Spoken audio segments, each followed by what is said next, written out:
Hello friends, आज आपण इयत्ता 10वी मधील मॅथमॅटिक्स सब्जेक्टमधील पार्ट सेकंड यामधील फर्स्ट चॅप्टर पाहणार आहोत. सिमिलॅरिटी, समरूपता. ओके, यामधील फर्स्ट पॉइंट आहे ratio of areas of two triangles. दोन त्रिकोणाच्या क्षेत्रफळांचे गुणोत्तर. स्टेटमेंट काय आहे बघा, the ratio of areas of two triangles is equal to, म्हणजेच दोन त्रिकोणाच्या क्षेत्रफळाचे गुणोत्तर equal to ratio of product of their bases and corresponding heights. यामध्ये डायग्राम दिलेले आहेत. दोन ट्रायंगल ABC अँड PQR आणि AD हा लंब टाकलेला आहे. Okay, AD is perpendicular to BC and PS is perpendicular to QR.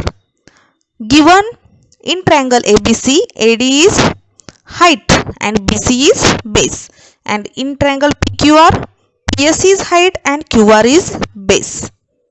To prove काय करायचं आहे, area of triangle ABC divided by area of triangle PQR equal to BC into AD divided by QR into PS.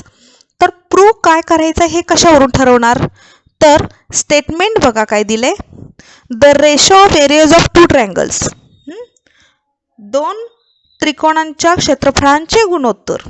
दोन त्रिकोणाचं क्षेत्रफळ म्हणजेच area of triangle ABC, गुणोत्तर म्हणजेच divided by area of triangle PQR equal to product of their bases. बेसेसचं product, base काय काय आहे BC बरोबर, आणि डिवाइडला बेस QR, प्रोडक्ट आणि त्या करस्पॉन्डिंग हाईटचं प्रोडक्ट घ्यायचं आहे बरोबर.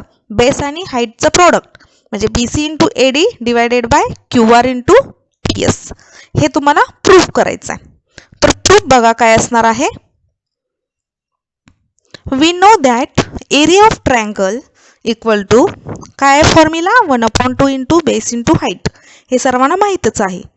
त्यावरून therefore area of triangle ABC equal to 1/2 into base काय आहे तुमचा ट्रायंगल ABC मध्ये, तर BC इंटू हाईट काय आहे AD. त्याला आपण इक्वेशन नंबर 1 देऊयात.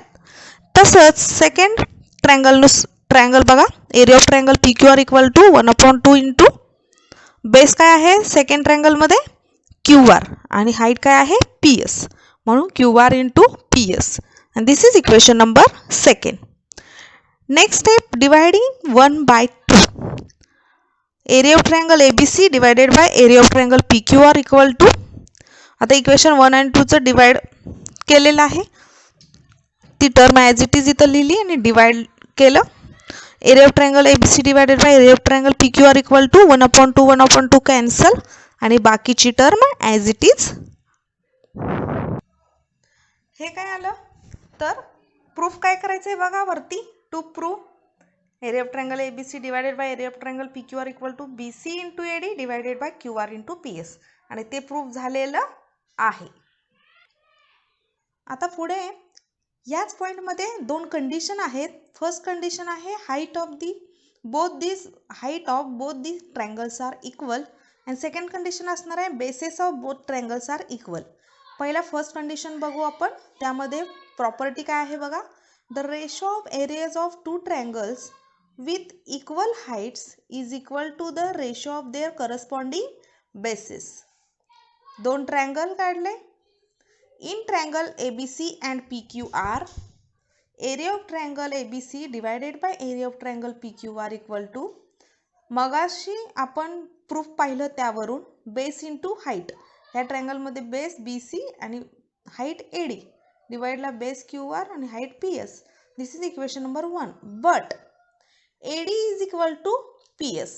इथं काय म्हटलंय, कंडिशन फर्स्ट काय आहे, तर height of both the triangles are equal.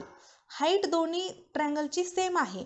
मग इथं गिवन पार्टमध्ये काय असणार आहे, AD equal to PS.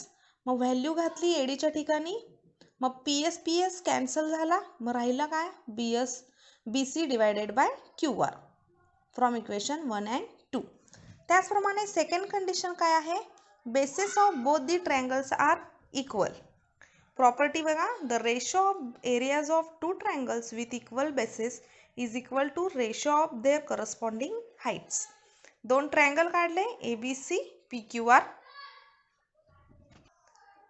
In triangle ABC and PQR मगाच्या प्रमाणे area of triangle ABC divided by area of triangle PQR equal to मगाशी थेरम पाहिलं त्यानुसार equation number 1 but BC is equal to QR कारण मग इथे काय आहे बेस हा सेम आहे मग बेस दोन्ही ट्रायंगलचा सेम म्हणून BC equal to QR this is given part equation number 2 and from equation 1 and 2 आता BCच्या ठिकाणी व्हॅल्यू घातली QR कॅन्सल मग राहिलं काय तर AD डिवायडेड बाय PS. आता ह्याच्या रिलेटेड आपण एक्झाम्पल पाहणार आहोत. फिल इन द आता ह्या एक्झाम्पलमध्ये बघा एक्झाम्पल दिलेला आहे ब्लँक्सच्या ठिकाणी तुम्हाला फिलअप करायचं आहे आणि रिझन काय ते लिहायचं आहे. Find area of triangle ABC divided by area of triangle APQ.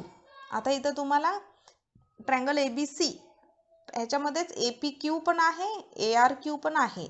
Okay diagram दिलेले आहे. Solution in triangle ABC. आता ABC मध्ये काय दिसते तर BC हा तुमचा बेस आहे आणि AR हा तुमची काय आहे हाईट आहे. And in triangle APQ PQ is a base and AR is a height. हे दोनच ट्रायंगल का लिहिले तर आपल्याला ह्याच दोन्ही ट्रायंगलचं एरिया ऑफ ट्रायंगलचं रेशो दाखवायचा आहे. Area of triangle ABC divided by area of triangle APQ equal to आता एरिया ऑफ ट्रायंगल ABCचा बेस काय आहे वर डायग्राममध्ये बघा ट्रायंगल ABC मध्ये बेस आहे BC आणि हाईट आहे AR. तसंच खाली APQ मध्ये बेस आहे PQ इंटू हाईट काय आहे ARच आहे. आणि रिझन काय असणार आहे the ratio of areas of two triangles is equal to ratio of product of their bases and corresponding heights. Okay मग इथं AR कॅन्सल झाला आणि काय पार्ट राहिला BC डिवायडेड बाय PQ. आता आपण प्रॅक्टिस सेट 1.1 पाहणार आहोत. First example base of triangle is 9 and height is 5. Base of another triangle is 10 and height is 6. Find the ratio of areas of these triangles. Solution. Let the base, height and area of the first triangle be. आपण B1, H1 आणि A1 असं मानणार आहोत. Let the base of height second triangle B2, H2 and A2 respectively. Okay त्यानुसार A1 divided by A2.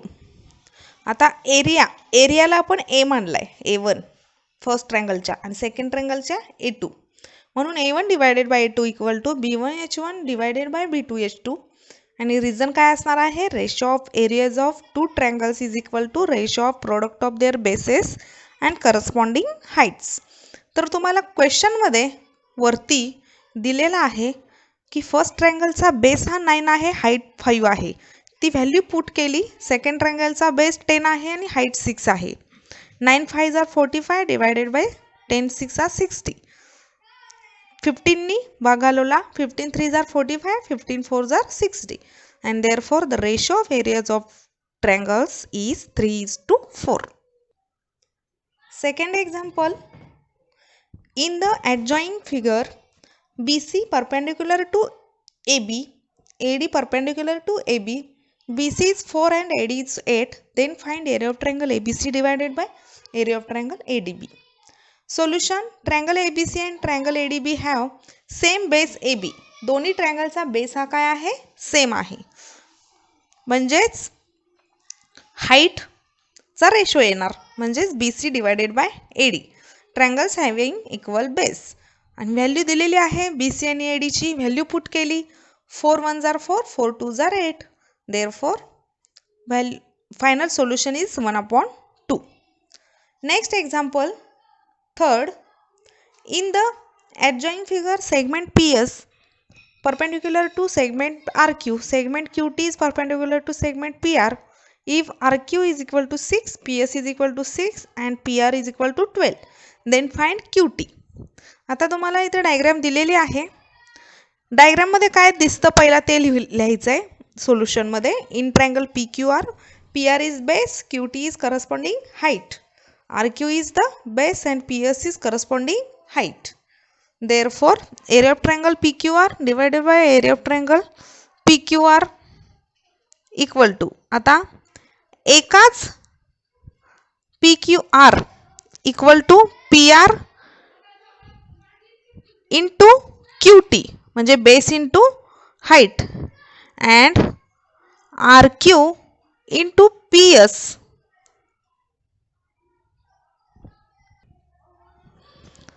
PQR. आता ह्याच ट्रायंगलमध्ये PQR मध्येच ह्याचा base काय आहे, एक बेस PR म्हणू शकतो, वरती लिहिलाय, खाली सुद्धा ट्रायंगल सेम आहे, ह्याच ट्रायंगलमध्ये बेस RQ सुद्धा म्हणू शकतो आणि लंब इथं कुठे टाकलेला आहे P2S म्हणून RQ इंटू PS आणि रिझन हे दिलेलं आहे ह्या theorem. Okay, therefore area of triangle ABC PQR divided by area of triangle PQR 1/1 is equal to PR into QT divided by RQ into PS. Cross multiplication केलं, PR into QT equal to RQ into PS, value fill up केल्या, QT is equal to 3 units. Fourth example, in the adjoining figure AP perpendicular BC, AD is parallel BC, then find area of triangle ABC is to area of triangle BCD. Diagram दिलेली आहे, ABC ला BCD दाखवायचं आहे. Okay, solution, draw DQ perpendicular to BC. DQ हा इथून perpendicular काढायचा आहे BC ला. AD is parallel, AD is a parallel to BC, given आहे, दिलेलंच आहे. AP is equal to DQ, AP is equal to DQ असं का म्हणू शकतो आपण, कारण हे परपेंडिक्युलर टाकलाय बरोबर आणि AD हा पॅरलल BC ला आहे, त्यामुळे AP is equal to DQ. This is equation number first. And reason आहे perpendicular distance between two parallel line is the same. Triangle ABC and triangle BCD have same base BC. आता दोन्ही triangle चे base हे तुमचे common आहेत BC. Area of triangle ABC divided by area of triangle BCD equal to AP divided by DQ. आता ABC मध्ये AP हा height बरोबर and BCD मध्ये DQ हा हाईट.